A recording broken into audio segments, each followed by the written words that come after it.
which are the countries which are important for the global markets.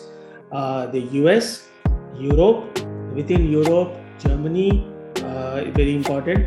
Germany releases quite a good amount of data.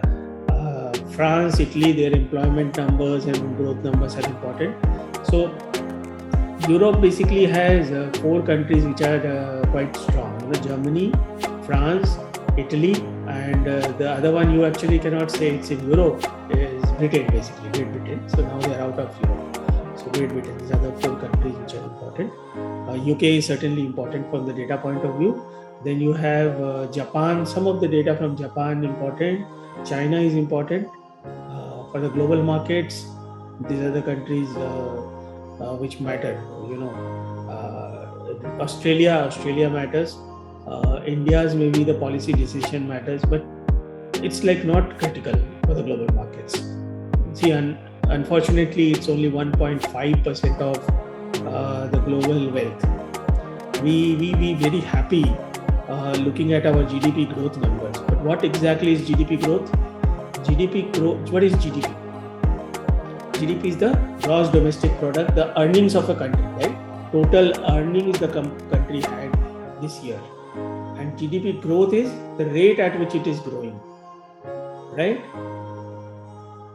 So if I earn 100 rupees this year and next year I earn 120 rupees, my growth is 20%.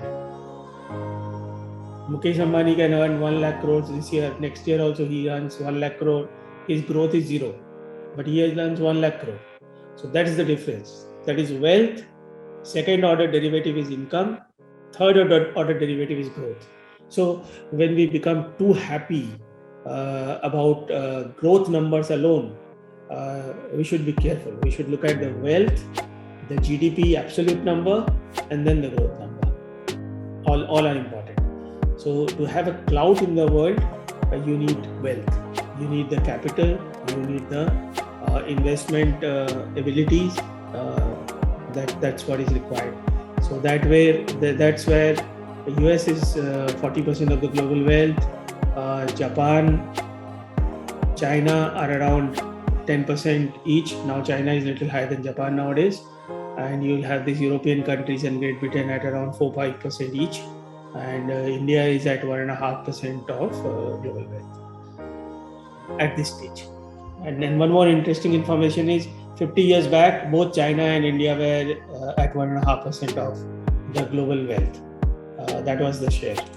So, but now it's different.